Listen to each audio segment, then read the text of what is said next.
आपण पाहत आहात अग्रगण्य वृत्तवाहिनी रिपब्लिकन वार्ता महाराष्ट्र.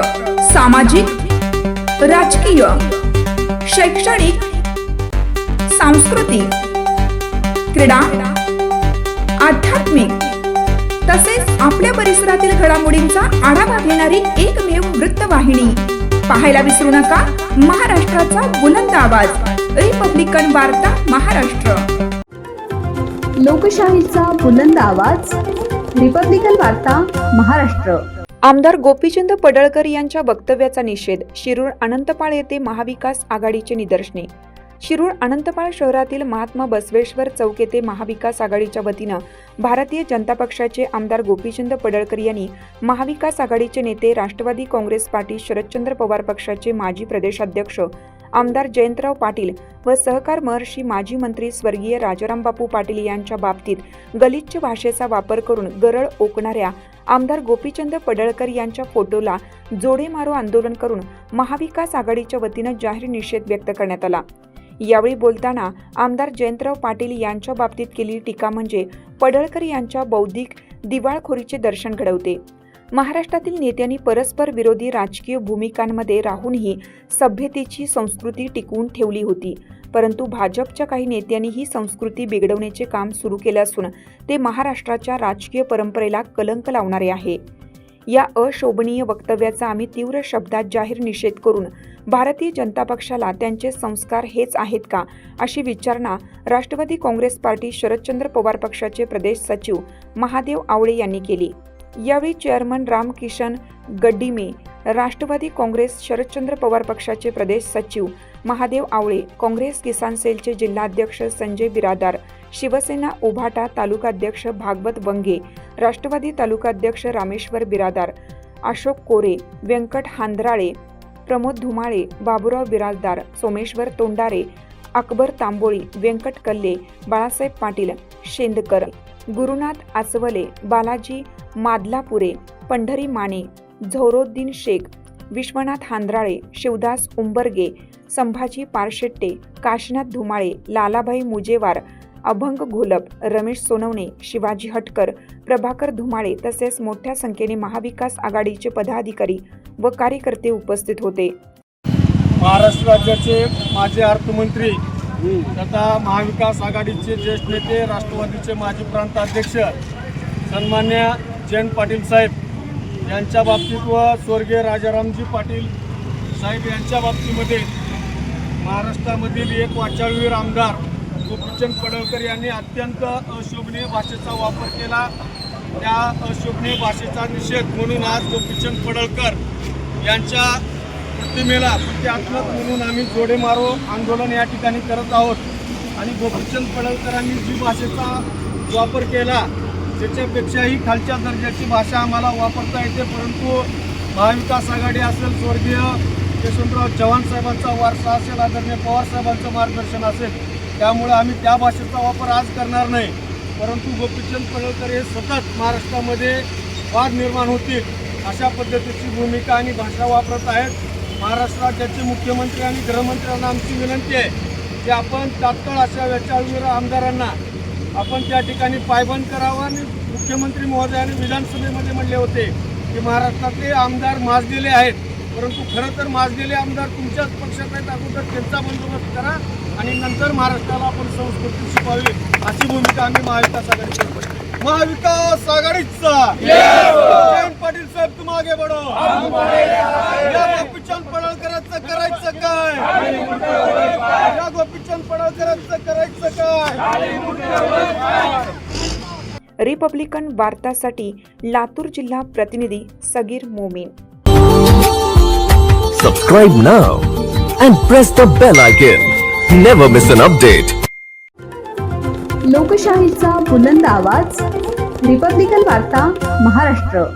मोठ्या भावाच्या नावावर कर्ज काढून लहान भावाने केली फसवणूक, गुन्हा दाखल. न्याय न मिळाल्यास नाशिक पोलीस आयुक्त कार्यालयासमोर करणार आत्मदहन. सविस्तर माहिती अशी की प्रॉपर्टीच्या वादातून लहान भावाने मोठ्या भावाचा केला विश्वासघात. संशयित भावाचे नाव फैयाज अब्दुल कादिर शेख, वय 44, राहणार ठाणापाडा, तालुका त्र्यंबकेश्वर, नाशिक. यांच्या विरोधात मोठा भाऊ इम्तियाज अब्दुल कादिर शेख वय 55 राहणार नीडर हाइट्स स्वस्तिक नगर नाशिक यांनी सरकारवाडा पोलीस स्टेशन येथे फिर्याद दिली असून फिर्यादीनुसार प्रॉपर्टीच्या वादातून दोन्ही कुटुंब विभक्त झाले आणि याच प्रॉपर्टीच्या राग मनात ठेवून फैयाज अब्दुल कादिर शेख यांनी मोठ्या भावाचे पॅन कार्ड, आधार कार्ड यांच्यावरील खोट्या सह्या आणि HDFC बँकेत प्रधानमंत्री सूक्ष्म स्वराज्य अन्न प्रक्रिया उद्योग योजनेअंतर्गत 50 लाखाचे कर्ज प्रकरण टाकलं असता सदर कर्जाचे प्रकरण हे मंजूर देखील झाले, पण इम्तियाज अब्दुल कादिर शेख यांची फसवणूक झाल्याचे लक्षात येताच त्यांनी त्यांच्या लहान भावाविरोधात सरकारवाडा पोलीस स्टेशन येथे तक्रार दाखल केली असता सदर प्रकार हा मार्च, एप्रिल, मे दरम्यान घडला असून अद्यापर्यंत संशय अब्दुल कादिर शेख हा कायद्याचा दुरुपयोग करून निर्दोषपणे वावरत आहे. कलम BNSS 173च्या अंतर्गत तक्रार दाखल झाली असली तरी संशयित फैजाज अब्दुल कादिर शेख याच्यावर भारतीय दंड संहिता 1860 तरतुदीनुसार 420, 465, 468, 467, 471 प्रमाणे गुन्हा दाखल झाला असून आरोपीस अटक होत नसल्याने अखेर इम्तियाज अब्दुल कादिर शेख यांनी पत्रकार परिषद घेऊन येत्या 22 सप्टेंबर 2025 रोजी नाशिक शहर पोलीस आयुक्त कार्यालयासमोर आत्मदहनाचा इशारा दिला आहे. मेरा नाम इम्तियाज कादिर शेख है. मैं रहने वाला थाना पड़ेगा हूँ, तालुका तिरंगा शहर जिला नासिक. मेरा भाई फैयाज कादिर शेख इन्हें मेरे फेक डॉक्यूमेंट लेके आधार कार्ड, पैन कार्ड, फोटो, मेरे जो बैंक के सिल्वर ट्रेडर्स के पेपर लगा के डुप्लीकेट साया मार के 50 लाख का लोन लिया. बाकायदा फेक डॉक्यूमेंट जो है वो बैंक ने पास करके और कुर्सी खाता जो कि मेरे 7/12 मेरा और मेरे भाई के नाम पे था, तो मेरी सम्मति में रहते हुए कुर्सी खाते ने उसको सम्मति दी और ये सम्मति लेके ये बैंक में चले गए और कुर्सी खाते से पहले चांडक मैडम करके है, उन्हें ये प्रपोजल पास करी और पास करने के वास्ते हमारे गांव के लोग थे कुछ मिले हुए, उन्होंने सपोर्ट किए और ऐसा करके ये 50 लाख का लोन को उन्होंने बैंक के अंदर ये किए. मेरे को SMS आया 7,30,000 का और ADFC बैंक से आया और ADFC बैंक से आने के बाद मैंने को जब देखा मैंने SMS तो मैं बैंक में गया, फौरन बैंक में गया तो पूछा मैंने मैडम वाला ये 7,30,000 रुपए आए कैसे? तो बोले ये तुम्हारे को बोले 7,30,000 नहीं, ये तुम्हारा जॉइंट खाता है. बोले तो मैंने तुम्हारा और तुम्हारे भाई का. मैंने बोला मैडम मेरा जब मैं बैंक में आया ही नहीं तो खाता कैसे खोला? तो बोले 7,30,000 नहीं, बोले तुमको 50 लाख रुपए कर्जा दिए. बोले मैं मैडम जब मैं तुम्हारे बैंक में आया ही नहीं, तुम्हारा सिग्नेचर का संबंध ही नहीं आया मेरा, ना कभी देखा ही नहीं तुम्हारे को, तो फिर 50 लाख का लोन और 7,30,000 का संबंध किया. फिर उन्होंने मैडम ने क्या करे, जो प्रकाश का एजेंट था उसको बुलाई. तो उन्हें बोले ये मैंने खाता ऑनलाइन खोला. बोले ये कुर्सी का खाता है. बोले ये ऑनलाइन खाता खुलता, बल्कि मैडम ये बोल रही थी 50-100 साया लगते और बैंक में खुलता खाता. मतलब जब बैंक में गया नहीं, खाता खुला नहीं, फिर ऑनलाइन का संबंध है क्या? 10-500 रुपए है ही नहीं, ये 50 लाख का लोन है. फिर वो 50 लाख रुपए हमने लोन रुका दिए. फिर भी 7,30,000 रुपए उसको रोक देते, वो 7,30,000 उन्होंने बैंक वालों ने भाई को रिटर्न दिए, बल्कि हमने रोक दिए थे. तो बैंक वाले, मेरा भाई, ये चांडक मैडम, कुर्सी खाता, ये इन पे जो है कार्रवाई होना जरूरी है. जैसे कि ये कुर्सी खाता के जो अधिकारी है जिन्होंने सपोर्ट करे उन पे ये होना बनता. चांडक मैडम जो थाना पाड़े के वहाँ के जो है जिन्हें मदद किया उन पे कार्रवाई होना मांगता. चांडक मैडम पे कार्रवाई होना मांगता. और जो FDFC बैंक जो है, तो जो प्रकाश, वो जो मैनेजर और जो कर्मचारी है जिन्होंने इनको सपोर्ट किए उस पर सभी कार्रवाई होना मांगता. अगर नहीं हुई तो मैं 22 तारीख को आत्मदहन करने वाला है, क्योंकि मेरे पे इलाज रहा नहीं. सरकार वाला पोलीस स्टेशन में तकरार दाखल किए थे. वहां पर ये तकरार FIR होने से पहले प्रकाश पाटिल साहब करके वहां पर थे. मैं FIR के वास्ते बहुत कोशिश कर रहा था, तो मेरे घर वाली और मैं जब बैंक में गया तो पाटिल सर करके है वहां पर PSI, उन्होंने मेरे घर वाले को और मेरे को धक्का मार के लौट के दिए. तो दूसरी बात ये, मैं बोला अगर तुमने करते हैं तो हमारे को आत्मधन का विषय पर है. तो बोले एक काम करो, बोले गाड़ी बहुत घूमते हैं, बोले तुम गाड़ी के नीचे आ जाओ. नई गाड़ी के नीचे आते हैं तो हम कासा रहते यहाँ मर जाओ. बोले समझे क्या? और लिख के दो क्या हम मर रहे. बोले ये हो गया. फिर FIR हो गई. FIR होने के बाद फिर हमने जो PSI डॉक्टर साहब थे उनके पास गए. बोला साहब इतने दिन हो रहे, FIR हो गई, तुम क्यों नहीं कर रहे कार्रवाई? ये सरकार और पॉलिटिशियन थाने में. तो सरकार उन्होंने क्या बोले कि भाई ये FIR जो है इसमें जो कलम है 467, 465, 400, ये 10 साल के ऊपर की सजा है. इसको हम कभी कैद करके लेके आएंगे तो उसको डायरेक्ट सेंटर में भेजेंगे, वहाँ जो है कोर्ट उसको जामीन देगा. उसके हमारे को जामीन देने का कोई अधिकार नहीं. ये हमारी एक दिन पहले बात हो गई, तो बोले तुम दूसरे दिन ऐसा करो, थोड़ा हम गाड़ी जाएंगे लेके, उसके डीजल का खर्चा तुमको देना है। बोला ठीक है। तो सुबह में उनका फोन आया डगल साहब का, तुम बोले आ जाओ, हमको जाना है। तो मैं सुबह में आने के बाद मैंने डीजल के वास्ते 3,000 रुपये दिया, एक्स्ट्रा 5,000 का पैकेट दिया मैंने, ये पैसे लिए, बल्कि यहाँ से चले गई गाड़ी। यहाँ जाने के बाद उसको थाना पाड़ा के बाद दोपहर में वो भाई को बिठाए, उसका भी मेरे पास रिकॉर्डिंग है। बिठाने के बाद हरसुल में आके छोड़ दिया उन्होंने। तो फिर हमने उसमें दबाव डाले, दबाव डालने के बाद और शाम में बुलाए उनको, बुलाए तो फिर वो पाटिल साहब, अपना ये डगल साहब और मेरा लड़का और मेरा जवाई, इन्होंने क्या करे, ऊपर पाटिल साहब के अपने इसके डगल साहब के जो कैबिन थे उसमें उनको बिठाए और भाई को भी बिठाए। तो भाई उनके सामने गाला दे रहा, क्या भाई मेरे जवाई को, मेरे बहू को और इसको मैं जान से मार दूंगा, सबको जान से एक एक को चुन चुन के मारूंगा। फिर ऐसी बुरी गाली दी जो कि मैं बता नहीं सकता ये मीडिया की इसमें मेरे बहू के बारे में, क्योंकि वो ब्यूटी पार्लर चलाती थी। और फिर डगल साहब सुनते रहे, ये यहाँ तक बोले कि तुम्हारा एक एक का खून करूंगा मैं। फिर डगल साहब ने कुछ बोले नहीं। फिर बाहर आने के बाद डगल साहब वो मस्त खांदे पे हाथ डाल के बाई के साथ घूम रहे। और डगल साहब के उसका जो फैयाज है हमारा, उसका साला, और डगल साहब ये बोले कि भाई मेरा पाकिट तो हो गया, हमारे साहब का पाकिट कब देंगे बोले। तो ये बात ऐसी चालू है। तो हमने समझना क्या मालूम, हमारे को उम्मीद है पुलिस से रही नहीं, क्योंकि मैं एसपी साहब के पास इसके इसमें सीपी साहब के पास जाने को कम से कम 10 बार गया। सीपी साहब उधर से फोन लगाते थे, डगल साहब लेते थे, डगल साहब वो डगल अवार्ड साहब लेते थे फोन, और डगल साहब को फोन करते थे, मतलब बोलते थे तो डगल साहब हाँ को हाँ लगाते थे। फिर लेकिन कोई कार्रवाई करे नहीं उनने। अभी मेरे पे प्राय यही रहा कि मैं आत्मधन करूं, और मेरे आत्मधन होने के बाद मेरे बाल बच्चे और जो भी होंगे ये पुलिस की जवाबदारी रहेगी, क्योंकि मेरे को जो है उन्होंने इलाज रखे नहीं, मैं हर तरफ से हार चुका हूँ।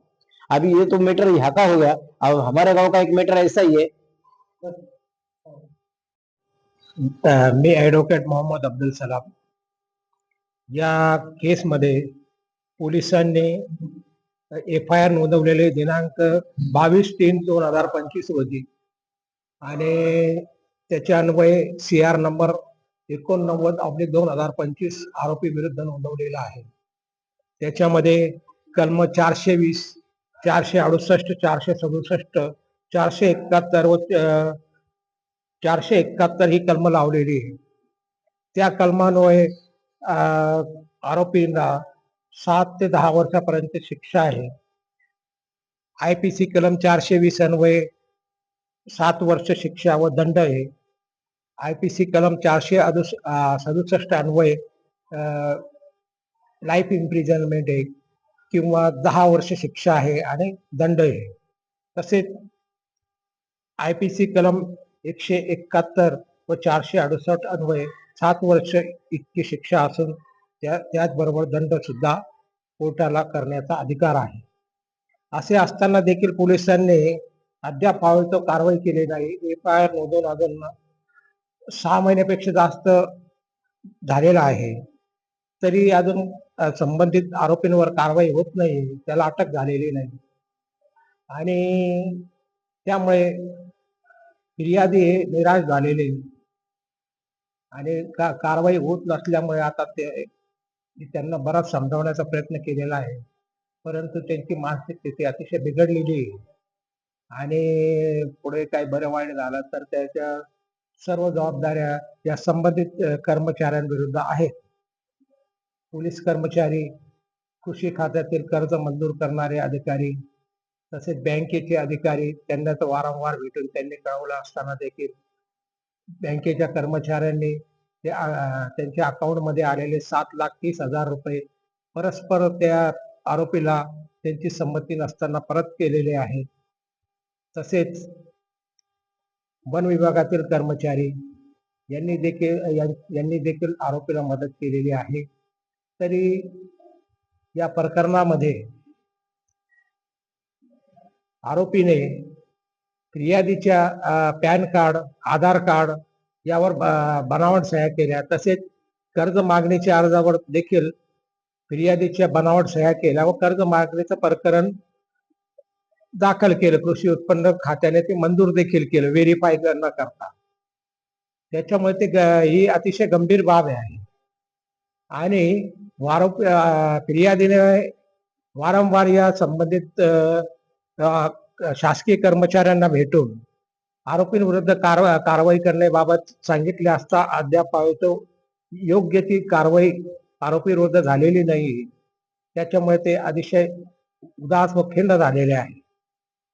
तरी त्यांच्या विरुद्ध कायदेशीर कारवाई होणं अत्यंत गरजेचं आहे.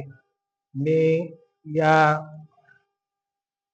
साठी संबंधित पोलीस निरीक्षक साहेब, सरकारवाड्याचे ढगळे साहेब यांना विनंती करतो की त्यांनी आरोपीला त्वरित अटक करून योग्य ती कारवाई करावी. रिपब्लिकन वार्ता महाराष्ट्रासाठी कार्यकारी सलीम सय्यदसह विशेष प्रतिनिधी आनंद Dabhade, Nashik. Subscribe now and press the bell icon. Never miss an update. लोकशाहीचा बुलंद आवाज रिपब्लिकन वार्ता महाराष्ट्र. गांजा विक्री करणारा इसम खंडणी विरोधी पथकाच्या ताब्यात. खंडणी विरोधी पथकाची उत्कृष्ट कामगिरी. खंडणी विरोधी पथकाने एका मोठ्या कामगिरीत नाशिकमध्ये बेकायदेशीर गांजा विक्री करणाऱ्या इसमाला ताब्यात घेतले आहे. खंडणी विरोधी पथकातील पोलीस अंमलदार भगवान जाधव आणि चारुदत्त निकम यांना गुप्त बातमीदाराकडून माहिती मिळाली की शकील अन्सारी हा इसम अशोका मेडिकेअर हॉस्पिटल समोर इंदिरानगर जॉगिंग ट्रॅक नाशिक येथे अंमली पदार्थ विक्री करण्यासाठी येणार आहे. त्यांच्या माहितीच्या आधारे आज दिनांक 19 सप्टेंबर 2025 रोजी खंडणी विरोधी पथकाने अशोका मेडिकेअर हॉस्पिटल समोर संत सावतामाळी मार्ग, जयश्रीनगर, इंदिरानगर जॉगिंग ट्रॅक येथे सापळा लावला. सुमारे सायंकाळी 7:26 इसम शकील आरिफ अन्सारी, वय 40 वर्ष, राहणार रूम नंबर 10, गल्ली नंबर 2, रेहमतनगर, वडाळा गाव, नाशिक यास ताब्यात घेतले. तपासणीत त्याच्या ताब्यातून 34,020 रुपये किमतीचा एकूण 1,701 ग्रॅम वजनाचा बेकायदेशीर गांजा जप्त करण्यात आला. आरोपी विरुद्ध इंदिरानगर पोलीस ठाण्यात NDPS 1985 चे कलम 8(क)(20)(ब) अंतर्गत गुन्हा नोंद करण्यात आला असून पुढील कारवाईसाठी त्यास इंदिरानगर पोलीस ठाण्याच्या ताब्यात दिले आहे. सदर कारवाई पोलीस आयुक्त संदीप कर्णिक, पोलीस उपायुक्त गुन्हे किरण कुमार चव्हाण आणि सहपोलीस आयुक्त गुन्हे संदीप मिटके यांच्या मार्गदर्शनाखाली करण्यात आली. यामध्ये अधिकारी जगवेंद्र सिंग राजपूत, दिलीप सगळे, दिलीप भोई, मंगळ जगताप, योगेश चव्हाण, दत्तात्रय चकोर, भूषण सोनवणे, मंगेश सगजाप, चारुदत्त निकम, भगवान जाधव, भरत राऊत, सविता कदम यांनी सहभाग घेतला. आज आमचे खंडणी विरोधी पथकाचे अंमलदार भगवान जाधव आणि अंकित निकम या दोघांना एक गुप्त बातमी मिळाली होती की अंमली पदार्थ विक्री करण्यासाठी एक इसम येत आहे आणि तो इंदिरानगर परिसरात येत आहे. तर त्या बाबतीत त्यांनी मला सूचना दिल्यानंतर मी वरिष्ठांची परवानगी घेतली आणि त्यांच्या आदेशान्वये सर्व टीमला सूचना केल्या आणि एक सापळा कारवाई करायचे ठरवलं. सापळा कारवाईमध्ये आम्हाला शकील आरिफ अन्सारी, रहमतनगर, हा अशोका मेडिकल हॉस्पिटल आहे त्याच्या अपोजिट साईडला इंदिरानगर जॉगिंग ट्रॅकच्या इथे एक त्याच्या कब्जात बाळगलेले एक 1700 ग्रॅम 1 किलो 700 ग्रॅम सुका गांजा, तयार गांजा मिळून आला. पंचांसमक्ष आम्ही ती कारवाई केली. रिपब्लिकन वार्ता महाराष्ट्र न्यूजसाठी शहर प्रतिनिधी विवेक बनकर, Nashik. Subscribe now and press the bell icon. Never miss an update. लोकशाहीचा बुलंद आवाज रिपब्लिकन वार्ता महाराष्ट्र. खुले कारागृह पैठण येथे वृक्षारोपण कार्यक्रमाचं आयोजन. पोलीस अधीक्षक डॉक्टर विनय कुमार राठोड यांच्या प्रमुख उपस्थितीमध्ये कार्यक्रम संपन्न. याबद्दल सविस्तर माहिती अशी की ग्रीन फाउंडेशन मुंबई व खुले जिल्हा कारागृह वर्ग 1 पैठण यांच्या संयुक्त विद्यमाने खुले कारागृह परिसरात वृक्षारोपण कार्यक्रमाचे आयोजन करण्यात आले. अप्पर पोलीस महासंचालक कारागृह व सुधार सेवा महाराष्ट्र राज्य पुणे यांच्या आदेशाने पैठण येथील कारागृहात चालू वर्षामध्ये 32,000 वृक्ष लागवडीचं नियोजन केलं. खुले जिल्हा कारागृह परिसरात निसर्गरम्य वातावरणामध्ये वृक्षारोपण कार्यक्रमासाठी प्रमुख पाहुणे पोलीस अधीक्षक डॉक्टर विनय कुमार राठोड, ग्रामीण, छत्रपती संभाजीनगर भारतीय पोलीस सेवा हे उपस्थित होते. खुले जिल्हा कारागृह अधीक्षक बाळ राजेंद्र निमगडे व वरिष्ठ तुरुंगाधिकारी दीपक भोसले यांच्यासोबत पैठण उपविभागीय अधिकारी सुनील पाटील, पोलीस निरीक्षक पैठण महादेव गोमारे आणि ग्रीन फाउंडेशनच्या विनिता भंडारी यांनी सर्वप्रथम कारागृहातील परिसरात वृक्षारोपण केलं. त्यानंतर त्यांनी कारागृहातील बॅरेकमध्ये जाऊन बंदी बांधवांशी संवाद साधला. संगणक प्रशिक्षण आणि ज्ञानाची पुस्तकाची माहिती व्हावी यासाठी निर्माण केलेल्या लायब्ररीची पाहणी केली. कारागृहात आज रोजी 300-325 बंदी आहेत. बंदी बांधवांच्या स्वयंपाकगृहात प्रत्यक्ष जाऊन भेट घेतली व जेवण पद्धतीच्या संदर्भात चर्चा केली. त्यानंतर तेथील मीटिंग बैठक हॉलमध्ये कारागृह अधीक्षकांनी बंदी बांधवाला यांच्या पुनर्वसनासाठी सुटकेनंतर स्वतःच्या स्वबळावर उभा राहून उदरनिर्वाह करता येईल त्यासाठी विशिष्ट कारागृह उद्योग नागरी निर्माण केलेली माहिती दिली. त्यामध्ये स्केच मेकर, हेअर सलून, इस्त्री लॉन्ड्री, टेलर काम, सुतारकाम, फॅब्रिकेशन वर्कशॉप, अल्पोहार कॅन्टीन आणि मोटर गॅरेज अशी कामे केली जातात. पोलीस अधीक्षक डॉक्टर विनयकुमार राठोड यांनी या कार्यक्रम प्रसंगी जमलेले अधिकारी वर्गाला आपल्या वक्तव्यातून सांगितलं की खुले जिल्हा कारागृह पैठण या निसर्गरम्य वातावरणामध्ये मला फार आनंद झाला. पावसामुळे महाराष्ट्रातच नव्हे तर सगळीकडे हाहाकार माजवलेला आहे. गावची गाव वाहून जात आहेत. अचानक पूर येणं त्याचं कारण असं आहे की आपली जमीन मजबूत झालेली नाही, कसक झालेली नाही. त्यामुळे त्याचे एकच सोल्युशन आहे की जास्तीत जास्त झाडे लावा. ग्रीन फाउंडेशनच्या विनिता भंडारी आणि कारागृह अधीक्षक अधिकारी व बंदी बांधवांचे कौतुक करत आभार व्यक्त केले. या कार्यक्रम प्रसंगी वरील मान्यवर व नवगावचे सरपंच किशोर चौधरी, प्रकाश देशमुख, ग्रीन फाउंडेशन मुंबई, वरिष्ठ तुरुंगाधिकारी वीरसिंग पाडवी, तुरुंगाधिकारी बालाजी शिंगाडे, तुरुंगाधिकारी राजाराम उन्हाळे, सहाय्यक तुरुंगाधिकारी गुलाब पटेल, सुभेदार सुभाष खांडरे, विठ्ठल नलावडे, जेल पोलीस सोमनाथ निवारे, शिवाजी केदार, गजानन जाधव, बाळासाहेब राऊत, कारागृह शिपाई योगेश नरवडे, आदिनाथ डफळ, संदीप बागुले, प्रशांत घुले, सुभाष रावडे, बालाजी हारके, पाराजी सोन्नर, ज्ञानेश्वर लिंबोरे, राजेंद्र दांडगे आणि कारागृहातील बंदी बांधव उपस्थित होते. परंतु ओपन जेलमध्ये येण्याचा प्रसंग पहिल्यांदा आला आणि इथलं वातावरण पाहून खरंच खूप आनंद वाटला. कारण कसं असतं की कैद्यांमध्ये सुद्धा एक सॅटिस्फॅक्शन लेवल काय असतो, त्यांना आंतरिक समाधान प्राप्त होणे ते एक महत्त्वाचं असतं. जेल हे शिक्षेचं जरी साधन असेल तरी ओपन जेल सारखा हे त्याला रिहॅबिलिटेट करण्यासाठी, त्याला पुन्हा तो समाजामध्ये जाऊन त्याचा एक उत्पादक घटक म्हणून निर्माण करण्याचा प्रयत्न असतो आणि इथं अतिशय चांगलं काम चालू आहे. मला अधिक आनंद होईल जेव्हा तुमचे काही कार्यक्रम असतील, नक्की बोलवा. मी 100% येईन. त्यानिमित्ताने पुढच्या वेळेस कारागृहातील बंदींना सुद्धा त्यांच्याशी सुद्धा इंटरॅक्ट करण्याचा वेळ मिळेल. आज थोडंसं घाई असल्यामुळे जास्त वेळ आपण थांबू शकलो नाही, पण नक्की जेव्हा जेव्हा गरज असेल, जेव्हा जेव्हा वाटलं तुम्हाला की SP साहेबांना बोलवायचं, मला नक्की बोलवा, येईन.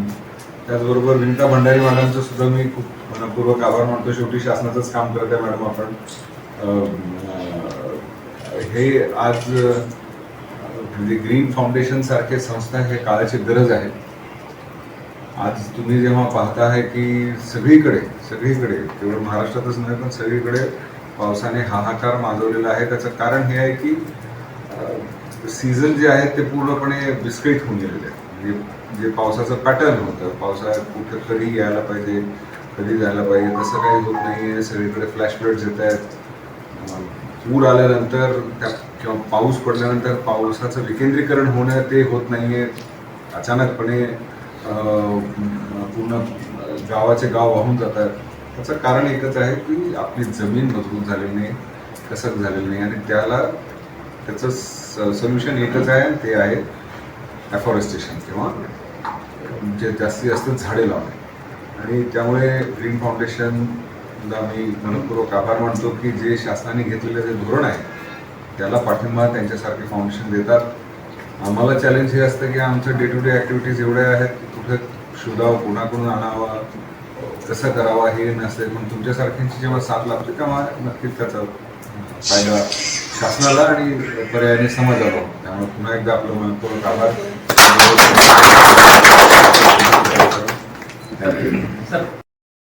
रिपब्लिकन वार्ता महाराष्ट्र न्यूजसाठी पैठण प्रतिनिधी राहुल गिरे, छत्रपती संभाजीनगर.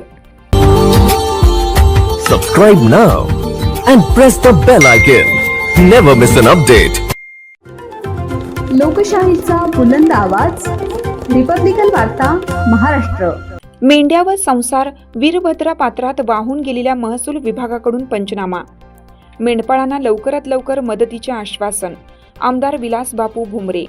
याबद्दल सविस्तर बातमी अशी आहे की पैठण तालुक्यात आणि संपूर्ण जिल्ह्यात व जिल्ह्याबाहेर शनिवारी मध्यरात्री आलेल्या अतिवृष्टी मुसळधार पावसामुळे झालेल्या पैठण तालुक्यातील रहाटगाव येथील 2 मेंढपाळ अंबादास खोलासे व मल्हारी डोईफोडे यांच्या शनिवारी मध्यरात्री अतिवृष्टी पावसामुळे अचानक पूर आल्याने 6 बकऱ्या, शेळीची पिल्ली 2, 19 मेंढ्या, 27 कोकरे, 1 बैल, 2 मोठे बछडे, संसार उपयोगी साहित्य व 2 मोबाईल हे अतिवृष्टीमुळे ओढ्याला पूर आल्याने गोदावरी नदीपात्रात वाहून गेले.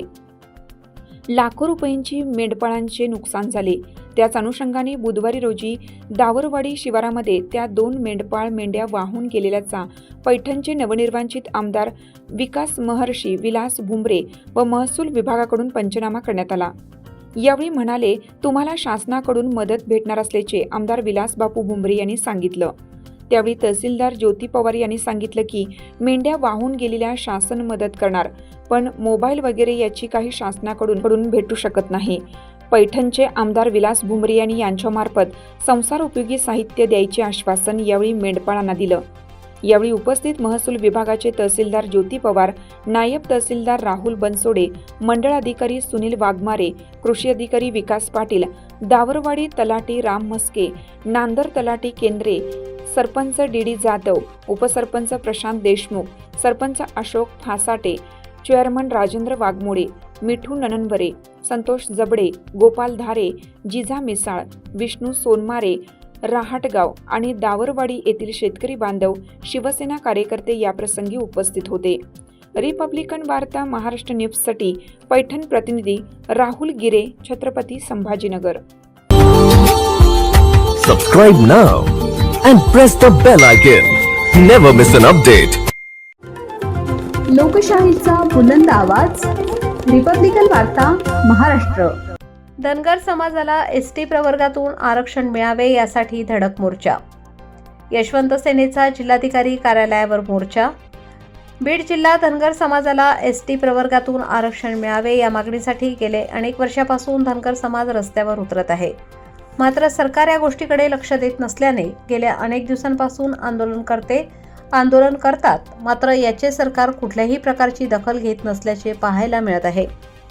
आम्ही केंद्रात ओबीसीमध्ये, राज्यात एनटीमध्ये आणि संविधानात एसटीमध्ये अशी परिस्थिती आमची धनगर बांधवांची झाली आहे.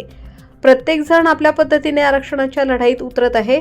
मुख्यमंत्र्यांनी ओबीसीसाठी विविध योजना आणल्या, त्या मात्र आमच्यापर्यंत मिळत नाहीत. दोन्ही उपमुख्यमंत्री आणि मुख्यमंत्र्यांनी सांगितलं होतं की आम्ही धनगर समाजाच्या आरक्षणाचा प्रश्न सोडवू, मात्र त्यांनी सोडवलेला नाही. त्यामुळे आम्ही या सरकारचा निषेध करण्यासाठी आजही आंदोलन करत आहोत. धनगर समाजाची ताकद काय आहे हे मुख्यमंत्री फडणवीस यांना चांगलीच माहिती आहे, असे धनगर समाजाचे गाऱ्हाणे आहे. रिपब्लिकन वार्ता महाराष्ट्रासाठी बीड जिल्हा प्रतिनिधी Babasaheb Manere. Subscribe now and press the bell icon. Never miss an update. लोकशाहीचा बुलंद आवाज, रिपब्लिकन वार्ता महाराष्ट्र. निलंग्यात युवक काँग्रेसतर्फे राष्ट्रीय बेरोजगार दिन साजरा. पकोडे विकून मोदी सरकारच्या अपयशाचा निषेध. लातूर युवक काँग्रेसच्या वतीने निलंगा युवक काँग्रेस टीमतर्फे पंतप्रधान नरेंद्र मोदी यांच्या 17 सप्टेंबर वाढदिवसानिमित्त राष्ट्रीय बेरोजगार दिन साजरा करण्यात आला. छत्रपती शिवाजी महाराज चौकात पकोडे विकून हा आगळावेगळा निषेध नोंदवण्यात आला. या कार्यक्रमाचे आयोजन लातूर जिल्हा काँग्रेसचे जिल्हाध्यक्ष अभयदादा साळुंखे, महाराष्ट्र युवक काँग्रेस प्रदेशाध्यक्ष शिवराज मोरे, महाराष्ट्र युवक काँग्रेस प्रभारी अजय चिकारा व युवक काँग्रेसचे जिल्हाध्यक्ष प्रवीण बिरादार यांच्या मार्गदर्शनाखाली करण्यात आले. पंचायत समितीचे माजी सभापती अजित नाना माने, युवक काँग्रेस महाराष्ट्र प्रदेश सचिव महेश लहू मेत्रे व निलंगा शहर युवक काँग्रेस अध्यक्ष मुजीब सौदागर यांच्या नेतृत्वाखाली आंदोलन पार पडले. प्रदेश सचिव महेश मेत्रे म्हणाले की दरवर्षी 2 कोटी युवकांना रोजगार देण्याचे आश्वासन पंतप्रधानांनी दिले होते. मात्र आज बेरोजगारी विक्रमी पातळीवर पोहोचली आहे. नोटबंदी, जीएसटी, बँका, रेल्वेचे खासगीकरण यामुळे उद्योगधंदे बंद पडलेत. जीडीपी कोसळला आणि देशाची आर्थिक कोंडी झाली. यासाठी केंद्र सरकार जबाबदार आहे. शहराध्यक्ष मुजीब सौदागर म्हणाले, मोदीजींना आम्ही वाढदिवसाच्या शुभेच्छा देतो, परंतु त्यांनी दिलेल्या 2 कोटी रोजगाराच्या आश्वासनाचे काय झाले? उलट त्यांनी युवकांना पकोडे विकून रोजगार मिळवा असा सल्ला दिला होता. आज आम्ही तोच मार्ग अवलंबला आहे. या कार्यक्रमात अक्षय पाटील, आवेश शेख, शाहनवाज पटेल, पाशा बागवान, सफदर कादरी, माजिद शेख, असलम मणियार, नासिर चौधरी, निजाम हाशमी, सज्जाद सय्यद, अरबाज बागवान यांच्यासह युवक काँग्रेस पदाधिकारी व कार्यकर्ते मोठ्या संख्येने उपस्थित होते. आजचे जे हे आंदोलन आहे हे कशासाठी आहे आणि कोणत्या मागणीसाठी आहे तुमचं? आजचा आमचा हा आंदोलन म्हणजे नेमकं आंदोलन म्हणून नाही, एक प्रतिकात्मक विषय आहे. 10-11 वर्षा अगोदर सन्माननीय मोदी साहेब यांचा आज वाढदिवस आहे. त्यांना सर्वप्रथम युवक काँग्रेस निलंगा तालुका व निलंगा शहराच्या वतीने त्यांना वाढदिवसाच्या हार्दिक शुभेच्छा. ज्यावेळेस ते सत्तेमध्ये थांबले होते इलेक्शनमध्ये, त्यावेळेस सुरुवातीला म्हणण्याचं एक असं होतं की प्रत्येक वर्षाला 2 कोटी रोजगार देऊ, नोकरी संधी उपलब्ध करून देऊ. ते एवढ्या 8-10-11 वर्षामध्ये त्यांनी उपलब्ध करून दिल्या नाहीत. उलट खाजगीकरण करून लोकांच्या नोकऱ्या संपुष्टात आणल्यात. त्यामुळे त्या गोष्टीचा एक निषेध म्हणून आणि त्यांनी युवकांना असं एक हे दिलं, सजेशन दिलेलं आहे की तुम्ही पकोडे बेचो, तुम्ही फल बेचो, फ्रूट बेचो, असं जे सजेशन दिलं आहे त्याचा निषेध म्हणून आज आम्ही छत्रपती शिवाजी महाराज चौक निलंगा या ठिकाणी त्यांच्या वाढदिवसाच्या दिवशी भजे विकून, पकोडे विकून त्याचा निषेध करतो. रिपब्लिकन वार्तासाठी लातूर जिल्हा प्रतिनिधी Sagir Momin. Subscribe now and press the bell icon. Never miss an update. लोकशाहीचा बुलंद आवाज, रिपब्लिकन वार्ता महाराष्ट्र. लातूरात जनसुरक्षा कायद्याला कडाडून विरोध. महात्मा गांधी चौकात कृती समितीचं धरणे, सत्याग्रह, विविध संघटनांचा मोठा सहभाग. गेल्या पावसाळी अधिवेशनात महाराष्ट्र सरकारने सर्व विरोधी पक्ष व संघटनांना नेस्तनाबूत करण्यासाठी जनसुरक्षा कायदा मंजूर केला आहे. हा कायदा अतिशय घातक स्वरूपाचा असून जनसामान्यांना संविधानाने दिलेल्या अभिव्यक्ती स्वातंत्र्यावर घाला घालणार आहे. या जनसुरक्षा कायद्याच्या विरोधात आज 17 सप्टेंबर रोजी मराठवाडा मुक्ती दिनी जनसुरक्षा कायदा विरोधी कृती समिती लातूर जिल्ह्याच्या वतीने लातूर येथे महात्मा गांधी चौकात सकाळी 11 ते सायंकाळी 4 वाजेपर्यंत धरणे सत्याग्रह आंदोलन करण्यात आले. या आंदोलनात सहभागी आंदोलकांनी सदर जनसुरक्षा कायद्याच्या विरोधात आक्रमक भाषणे केली आणि हा घातक कायदा लागू करणाऱ्या सरकारचा तीव्र निषेध केला. या आंदोलनात विविध पक्ष संघटनांचे पदाधिकारी, कार्यकर्ते व नागरिक मोठ्या संख्येने सहभागी झाले होते. या नव्या व अन्यायी कायद्यामुळे कोणीही सरकारवर टीका करू शकणार नाही, संघटित होऊ शकणार नाही असा हा विचित्र कायदा आहे. राज्य शासनाने कडव्या डाव्या शहरी नक्षलवादाला संपवण्यासाठी म्हणून आणलेला हा कायदा परिवर्तनवादी चळवळीला क्षीण करणार आहे. हा कायदा लागू झाल्यास आपणाला आंदोलने, निषेध मोर्चे करता येणार नाहीत. आपल्यावर एक प्रकारची गुलामी लादली जाणार आहे. या गुलामीतून मुक्त होण्यासाठी आपण या कायद्याला विरोध करून हा कायदा रद्द झाला पाहिजे. यासाठी सर्व परिवर्तनवादी संघटना, सर्व दलित संघटना, पुरोगामी संघटना, विचारवंत लेखक, साहित्यिक व पत्रकार यांनी सर्व ताकदीनिशी या आंदोलनाच्या माध्यमातून विरोध केला. या धरणे आंदोलन सत्याग्रहात राजकुमार होळीकर, प्राध्यापक सुधीर अनवले, प्राचार्य सोमनाथ रोडे, प्राध्यापक अर्जुन जाधव, शिवाजीराव शिंदे, बसवंत आप्पा उबाळे, शिवाजीराव नरहरे, समीर पडवळ, ॲडव्होकेट उदय गवारे, मोहसिन खान, शेख शफी, राम राजे आत्राम, युडी गायकवाड, प्राचार्य श्रीकांत गायकवाड, वाजिद मणियार, प्रकाश गादगिने, रामराव गवळी, प्राध्यापक रब्बानी शेख, दगडू पडिले, माधव गादेकर, राष्ट्रसेवा दलाचे पांडुरंग देडे, शिवाजी कांबळे, नागनाथ डोंगरे, मोहन कांबळे, शेख युसुफ, ॲडव्होकेट सोमेश्वर वाघमारे, गौतम जेवरीकर, अनिल ताकतोडे, सुरेश काळे, अंकुश टकळगे, चंद्रपाल गिरी, अनिल कांबळे, अशोक शिंदे, नीलकंठ बिरादार आदीसह मोठ्या संख्येने नागरिक उपस्थित होते.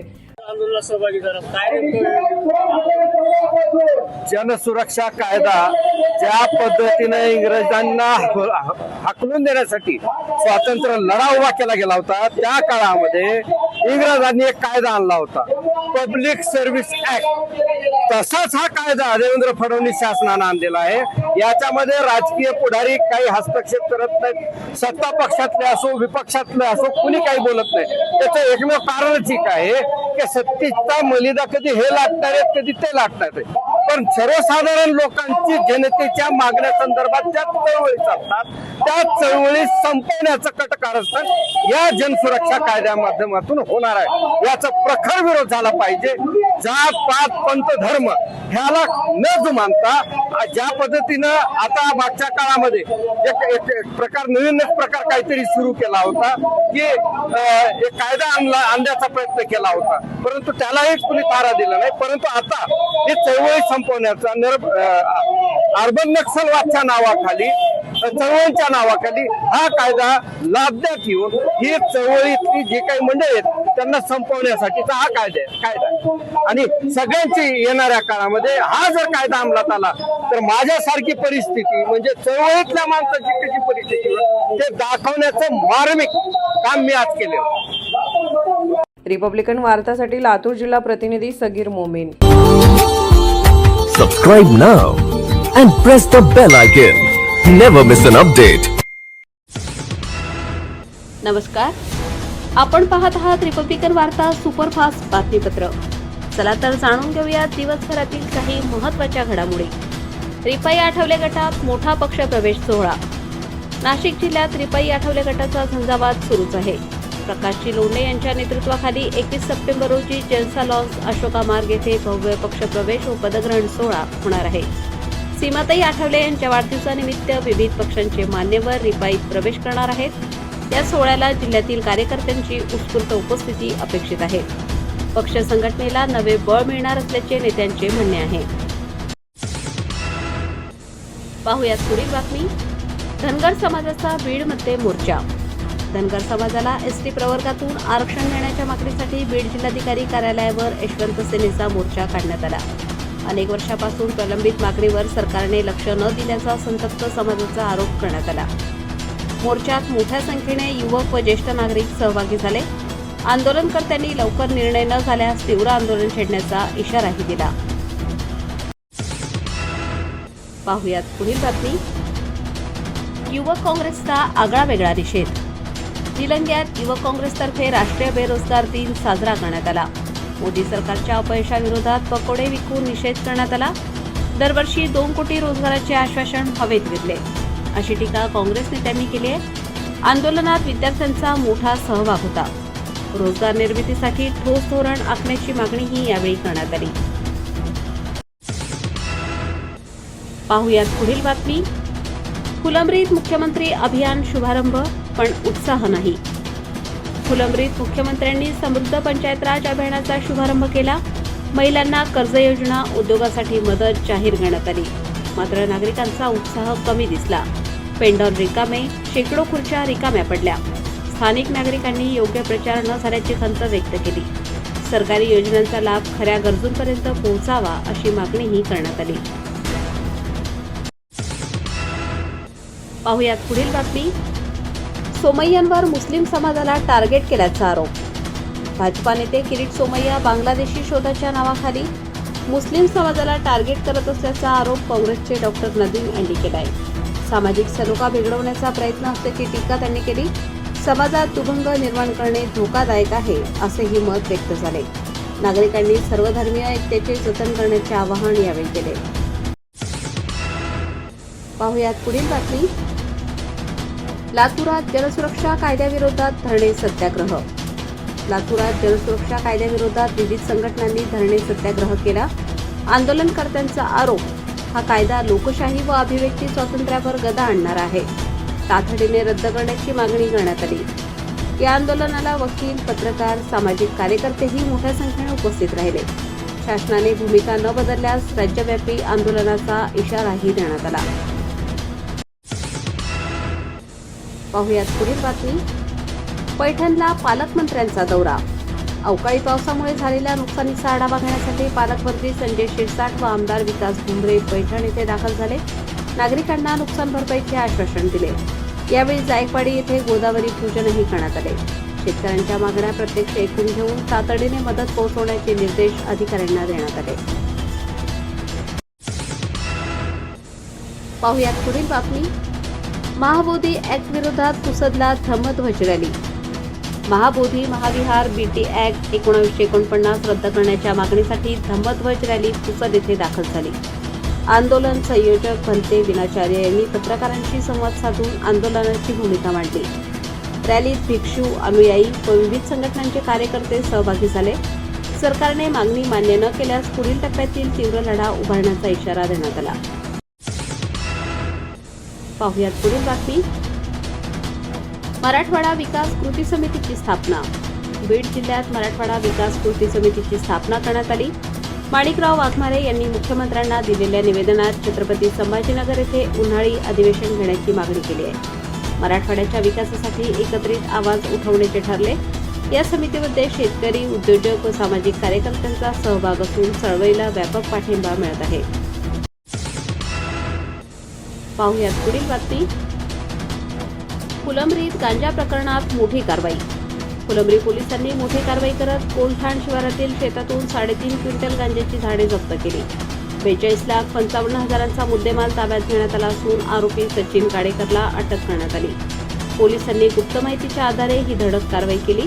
परिसरात अवैध धंद्यांवर अंकुश आणण्यासाठी हे पाऊल महत्त्वाचे ठरत असल्याचे पोलिसांचे म्हणणे आहे. तर या होत्या आजच्या काही ठळक घडामोडी. पुन्हा भेटूयात रिपब्लिकन वार्ता सुपरफास्ट बातमीपत्रात. तोपर्यंत पाहत रहा रिपब्लिकन वार्ता Maharashtra. Subscribe now and press the bell icon. Never miss an update. लोकशाहीचा बुलंद आवाज, रिपब्लिकन वार्ता महाराष्ट्र. गल्ली बोरगाव येथे बिबट्या जेरबंद. वनविभागाच्या पथकाची शौर्यपूर्ण कामगिरी. बातमी येते खुलताबाद येथून. छत्रपती संभाजीनगरच्या खुलताबाद तालुक्यातील गल्ले बोरगाव शिवारात 18 सप्टेंबर रोजी सकाळी 9 वाजता गट नंबर 118 मधील ईश्वर फुलचंद बारवाळ यांच्या शेतातील विहिरीत बिबट्या आढळून आला. ही माहिती मिळताच स्थानिक नागरिकांनी तातडीने वनविभागाला कळवले. वनपरिक्षेत्र अधिकारी निखिल देशमुख, वनपाल संदीप मोरे, वनरक्षक मयूर चौधरी तसेच वनमजूर बबन सोनवणे, बबन मसरूफ आणि नाना आवटे यांनी घटनास्थळी दाखल होऊन संयम आणि कौशल्याने बिबट्याला यशस्वीरित्या जेरबंद केले. गेल्या काही दिवसांपासून या परिसरात बिबट्याचा वावर वाढल्याने शेतकरी व ग्रामस्थांमध्ये भीतीचे वातावरण निर्माण झाले होते. विशेषतः रात्री अपरात्री शेतात काम करणाऱ्यांना ते वारंवार दिसत होते. अखेर बिबट्या पकडण्यात आल्याने ग्रामस्थांनी सुटकेचा श्वास घेतला असून वनविभागाच्या कार्यक्षम पथकाचे मनापासून आभार मानले आहेत. रिपब्लिकन वार्ता न्यूजसाठी खुलताबाद प्रतिनिधी किरण महेर, Chhatrapati Sambhajinagar. Subscribe now and press the bell icon. Never miss an update. लोकशाहीचा बुलंद आवाज, रिपब्लिकन वार्ता महाराष्ट्र. फुलंब्री पोलीस ठाणे हद्दीत 3.5 क्विंटल गांजाची झाडे जप्त. 42,55,000 रुपयांच्या मुद्देमालासह आरोपी गजाआड. फुलंब्री पोलीस ठाणे हद्दीत 3.5 क्विंटल गांजाची झाडे जप्त. 42,55,000 रुपयांच्या मुद्देमालासह आरोपी गजाआड. सचिन अशोक गाडेकर, राहणार कोलठाण, तालुका जिल्हा छत्रपती संभाजीनगर याने स्वतःच्या आर्थिक फायद्याकरिता कोलठाण शिवारातील त्याच्या शेतात तुरीच्या पिकात गांजा वनस्पतीची लागवड करून विक्री करण्याच्या उद्देशाने जोपासले अशी खात्रीलायक गोपनीय बातमी मिळाल्याने फुलंब्री पोलिसांनी सदरील ठिकाणी दिनांक 18 सप्टेंबर रोजी दुपारी 3 वाजेदरम्यान छापा टाकून पाहणी केली असता गांजा वनस्पतीची फुले व बोंड आलेली हिरवी झाडे ज्याचे मुळासहित वजन 3 क्विंटल 54 किलो 42,55,080 रुपये असा मुद्देमाल जप्त करण्यात आला. म्हणून फिर्यादी पोलीस हेड कॉन्स्टेबल गोरखनाथ कणसे यांच्या फिर्यादीवरून फुलंब्री पोलीस ठाण्यात दिनांक 19 सप्टेंबर रोजी गुन्हा रजिस्टर नंबर 459/2025 कलम 20A 20B 2C NDPC ॲक्टनुसार गुन्हा दाखल करण्यात आला आहे. सदरची कारवाई पोलीस अधीक्षक doctor Vinaykumar Rathod, upper police अधीक्षक अन्नपूर्णा सिंह, उपविभागीय पोलीस अधिकारी श्रीमती पूजा नांगरे यांच्या मार्गदर्शनाखाली पोलीस निरीक्षक संजय सहाने, सहाय्यक पोलीस निरीक्षक रघुवीर मुरहाडे, पोलीस हेड कॉन्स्टेबल अनंत पाचसंगे, पंकज रोहे, अनिल शिंदे, गोरखनाथ कणसे, महिला पोलीस कॉन्स्टेबल सुवर्णा करताडे, सुनील सोनवणे, कैलास राठोड यांनी केली आहे. रिपब्लिकन वार्ता Maharashtra वृत्तवाहिनीसाठी Aurangabad Marathwada उपसंपादक Akbar Shah. Subscribe now and press the bell icon. Never miss an update. लोकशाहीचा बुलंद आवाज, रिपब्लिकन वार्ता महाराष्ट्र. बीड जिल्हा येथे मराठवाडा विकास कृती समितीची स्थापना करण्यात आली. या मराठवाडा कृती समितीचे प्रदेश निमंत्रक माननीय माणिकराव वाघमारे यांनी महाराष्ट्र राज्याचे मुख्यमंत्री माननीय देवेंद्रजी फडणवीस यांना एक निवेदन देऊन मराठवाड्याच्या विकासासंदर्भामध्ये मागणी केलेली आहे. त्यामध्ये प्रामुख्याने मराठवाड्याला स्वातंत्र्य मिळून 77 वर्ष पूर्ण झाली आहेत, तरी देखील मराठवाड्याचा पाहिजे तसा विकास झालेला नाही. मराठवाड्यातील सर्व MIDC मधील उद्योग कमी होत असून अनेक कंपन्यांचे स्थलांतर होत आहे. त्यामुळे बेरोजगारी मोठ्या प्रमाणात वाढली आहे. त्याचबरोबर शेतकरी शेतीमालाला हमीभाव नसल्यामुळे व शेतीपूरक व्यवसाय नसल्यामुळे तो अडचणीत आला आहे. त्यामुळे मराठवाड्यातील सर्व जिल्ह्यांचा सर्वांगीण विकास करायचा असेल तर मराठवाड्याची राजधानी छत्रपती संभाजीनगर येथे वार्षिक उन्हाळी अधिवेशन घेऊन मराठवाड्याच्या विकासाबाबत वर्षातून एक वेळा चर्चा होणे गरजेचे आहे. त्याकरिता महाराष्ट्र शासनाने येणाऱ्या काळामध्ये उन्हाळी अधिवेशन मराठवाड्याला जाहीर करून त्यांचे प्रश्न समजून घेण्यासाठी वेळ द्यावा या मागणीचे निवेदन शिष्टमंडळाने दिले आहे. यावेळी कृती समितीचे ॲडव्होकेट कांबळे, धर्मराज मजमुले, सतीश कापसे, दत्ता साठे, BS मनेरे, राजेंद्र काळकुटे, कचरू तुपे, देवराज थोरात, सुहास शिंदे, गणेश थोरात, ॲडव्होकेट राहुल गायकवाड, प्रकाश थोरात, हरिभाऊ भोसले, मारुती फड, नितीन कोळी, संजय वाघमारे, अमित कुरेशी, सागर तुपे, सोमनाथ लांडगे, विजय वाघमारे, नितीन मस्के, अनिकेत मस्के, शिवाजी वाघमारे, निवृत्ती चांदणे इतर मान्यवर यावेळी मोठ्या संख्येने उपस्थित होते. आज या ठिकाणी मराठवाडा विकास कृती समितीच्या वतीने माननीय जिल्हाधिकारी साहेब यांच्यामार्फत माननीय मुख्यमंत्री यांना आपण मराठवाड्याच्या विकासासंदर्भातल्या भूमिकेतून आपण या ठिकाणी निवेदन दिलेलं आहे. त्याच्यामध्ये सर्वात महत्त्वाचा विषय असा आहे की 17 सप्टेंबर 1948 ते 17 सप्टेंबर 2025पर्यंत जवळपास 77 वर्षे या मराठवाड्याला स्वातंत्र्य होऊन झालेले आहे. आणि या 77 वर्षाच्या काळामध्ये मराठवाड्याचा काय जो विकास झालेला आहे, या विकासाचं किंवा दिले काय, घेतलं आहे काय, दिलेल्या योजना प्रभावीपणे राबवल्यात का नाही, आणि दुसरी गोष्ट याच्या हक्कासाठी कुणीही बोलत नाही. आज या 2-3 वर्ष सोडले तर हा परिसर हा कोरडा भाग आहे, तिथे पाऊस बरोबर येत नाही, इथं पीक पाण्याचा प्रश्न आहे. म्हणून ज्या धर्तीवर मुंबईला पावसाळी अधिवेशन होत आहे, विदर्भामध्ये हिवाळी अधिवेशन होत आहे, त्याच धर्तीवर मराठवाड्यासाठी उन्हाळी अधिवेशन या ठिकाणी भरवण्यात यावं व मराठवाड्यातल्या सर्व जिल्ह्याचा औद्योगिक असेल, शैक्षणिक असेल, सामाजिक असेल, आर्थिक असेल, सर्व विकास या ठिकाणी झाला पाहिजे, ही भूमिका घेऊन आम्ही मराठवाडा कृती समितीच्या वतीने आज या ठिकाणी निवेदन दिलेलं आहे. बाबासाहेब मनेरे, रिपब्लिकन वार्ता वृत्तवाहिनीसाठी बीड जिल्हा प्रतिनिधी. Subscribe now and press the bell icon. Never miss an update. लोकशाहीचा बुलंद आवाज, रिपब्लिकन वार्ता महाराष्ट्र. नाशिक जिल्ह्याचा रिपाई आठवले गटाचा झंझावात सुरूच. रिपाई आठवले गटात उत्तर महाराष्ट्र प्रमुख प्रकाशजी लोंढे यांच्या नेतृत्वाखाली भव्य पक्षप्रवेश व पदग्रहण सोहळा. रिपाई महिला आघाडीच्या प्रमुख मार्गदर्शक सौ सीमाताई रामदासजी आठवले यांच्या वाढदिवसाच्या निमित्ताने दिनांक 21 सप्टेंबर 2025 रोजी नामदार रामदासजी आठवले यांच्या मार्गदर्शनाखाली व उत्तर महाराष्ट्र प्रदेश प्रमुख तथा नाशिक जिल्हा प्रमुख प्रकाशजी लोंढे यांच्या नेतृत्वावर विश्वास ठेवून नाशिक जिल्ह्यातील विविध क्षेत्रातील व विविध पक्षातील दिग्गज प्रमुख पदाधिकारी व प्रमुख कार्यकर्त्यांसह असंख्य मान्यवरांचा रिपाई आठवले पक्षात जाहीर पक्षप्रवेश व पदग्रहण सोहळा आयोजित करण्यात आला आहे. सदर पक्षप्रवेश व पदग्रहण सोहळा रविवार दिनांक 21 सप्टेंबर रोजी दुपारी 11:30 वाजता जलसा लॉन्स अशोका शाळेच्या बाजूला अशोका मार्ग, नाशिक या ठिकाणी आयोजित करण्यात आला आहे. या महत्त्वपूर्ण पक्षप्रवेश व पदग्रहण सोहळ्यास रिपब्लिकन पक्षाच्या प्रमुख पदाधिकारी व कार्यकर्त्यांनी वेळेवर उपस्थित राहावे असे आवाहन उत्तर महाराष्ट्र प्रदेश प्रमुख तथा नाशिक जिल्हा प्रमुख प्रकाशजी लोंढे यांच्यासह महेंद्र सोनवणे, आकाशजी घुसळे, मिलिंदजी तायडे, मंगेशजी मोकळ यांनी केले. Subscribe now and press the bell icon. Never miss an update. लोकशाहीचा बुलंद आवाज, रिपब्लिकन वार्ता महाराष्ट्र. महाबोधि महाविहार मुक्त आंदोलन के विषय पर भंते वीणाचार्य से वार्तालाप.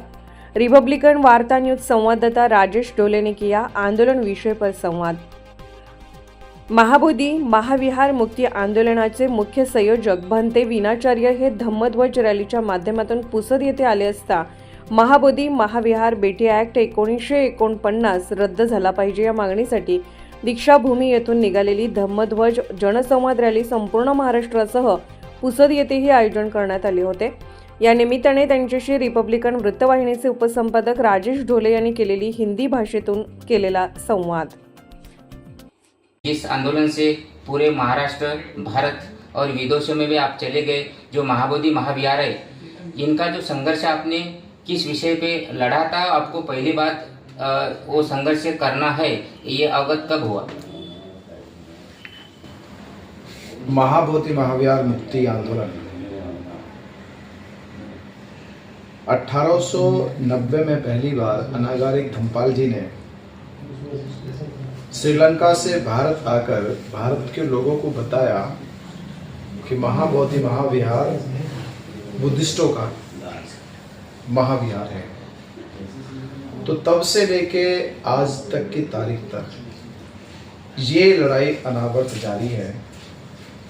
तो जब हम बौद्ध धर्म स्वीकार किए या कोई भी आदमी जब धर्म स्वीकार करता तो उसकी पहली पसंद होती कि वह अपने प्रमुख धर्म स्थल के जरूर जाए, वहाँ वंदन करे। तो अक्सर प्रचारों में सुनते आए कि महाबोधि महाविहार पंडितों के हाथ में है। तो ये तो शुरू से जब हम 2011 में बौद्ध धर्म के प्रचार प्रसार में जाने लगे तब से सुनने लगे। तो एक लंबे समय तक था कि हाँ एक दिन आएगा, वो दिन आ गया। तो पिछले 2024 से ये चर्चाएं शुरू हो रही थी कि महाबोधि महाविहार मुक्ति आंदोलन का हिस्सा बनना चाहिए और ये लड़ाई जारी करनी चाहिए। तो 12 फरवरी 2025 में ये लड़ाई शुरू हुई और एक संकल्प लेके हुई।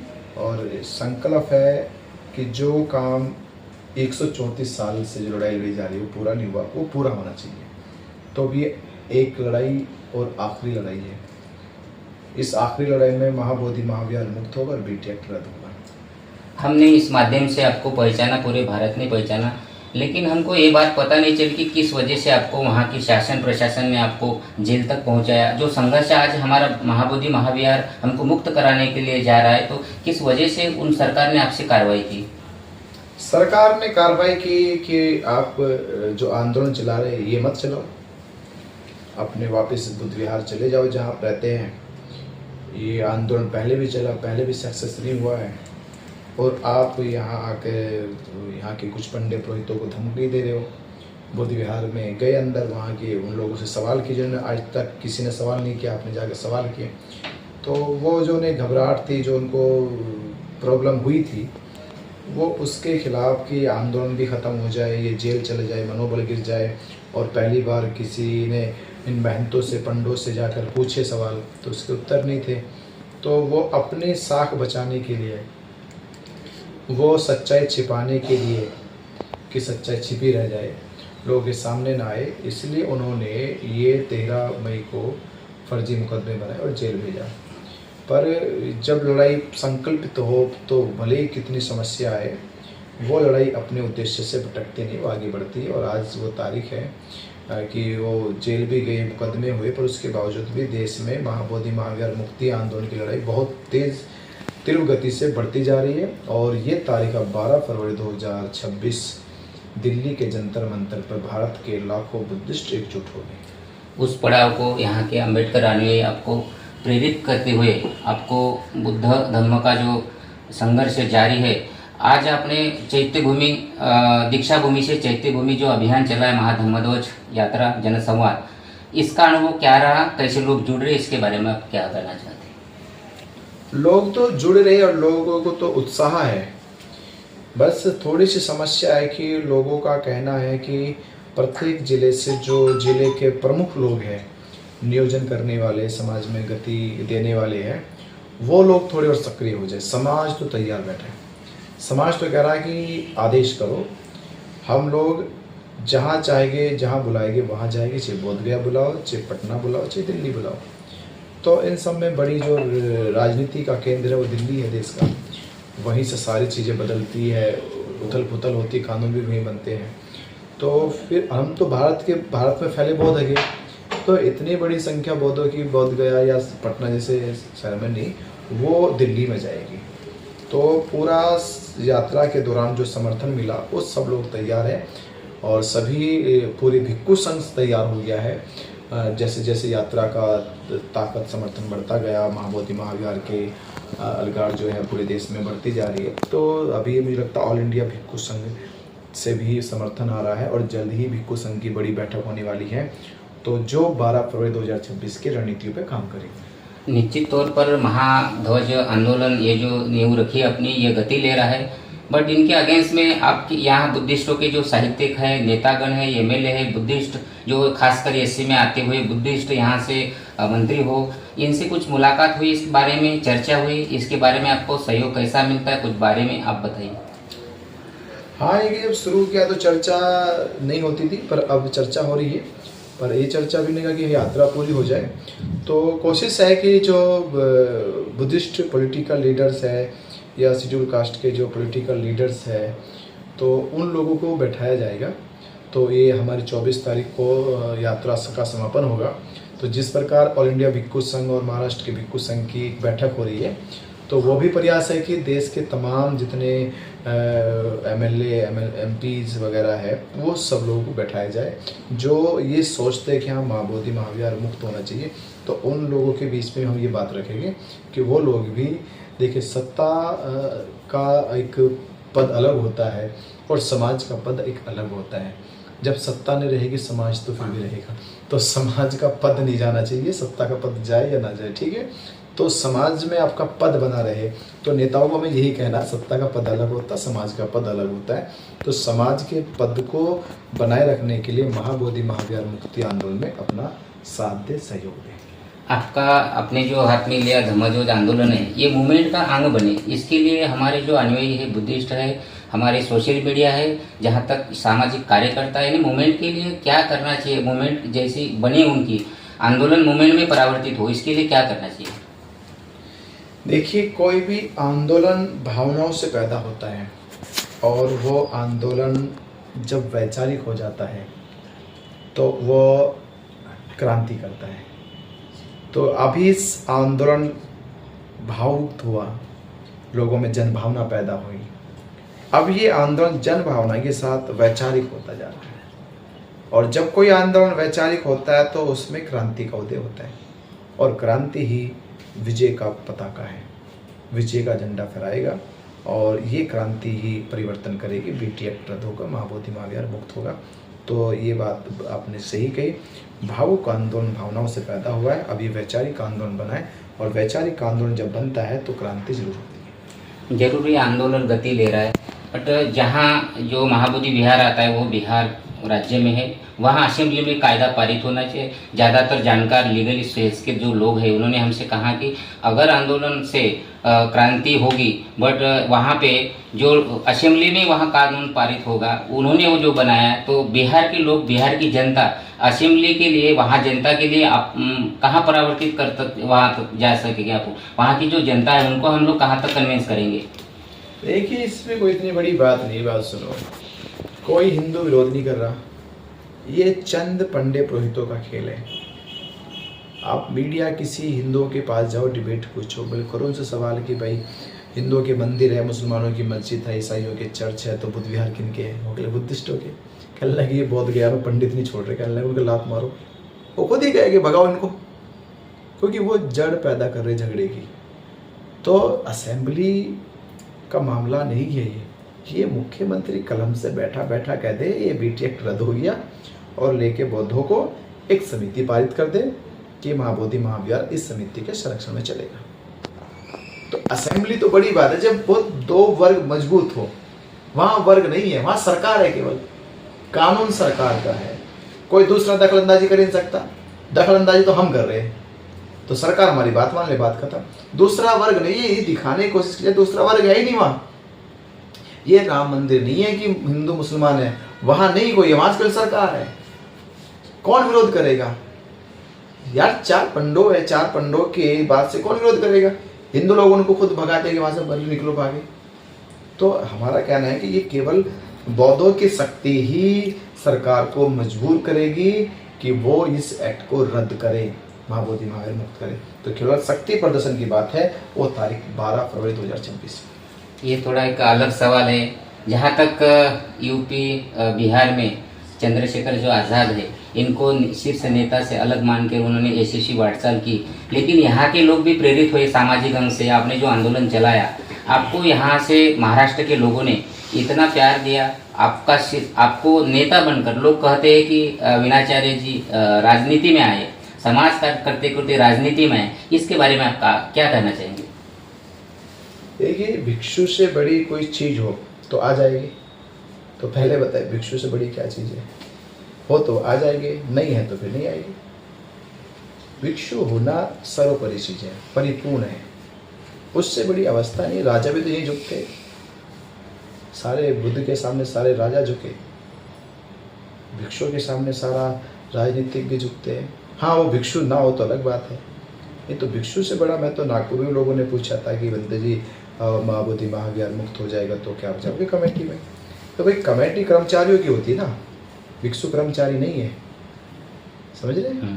तो जब भिक्षु कर्मचारी नहीं है और भिक्षु से बड़ा पद नहीं है, तो पहले तो जो भी बौद्ध हो या भिक्षु हो, पहले तो ये बताओ कि बौद्ध भिक्षु से बड़ा पद कौन सा है? बहुत तो अब तो सोचे भी हाँ ये बड़ा चीज़ है, इसको लेते हैं। अरे बड़ी करते करते तो हम बड़े आए, नहीं तो हम तो डॉक्टर बनना, हम सोचे इंजीनियर बनना सोचे, फिर ये सोचे कि डीएम बन जाए तो सोचे, फिर नेतागिरी में भी गए, हम बहुजन समाज पार्टी की प्रचार प्रसार भी किया। मतलब ये भी काम छोटा ही है, सबसे बड़ा काम तो यही है। इससे बड़ा काम होगा तब सोचेंगे, अभी तो मेरी नज़र में इससे बड़ा काम कोई और है नहीं।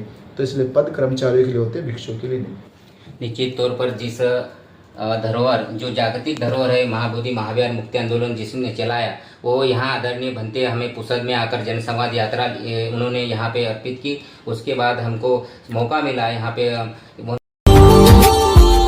Subscribe now and press the bell icon. Never miss an update.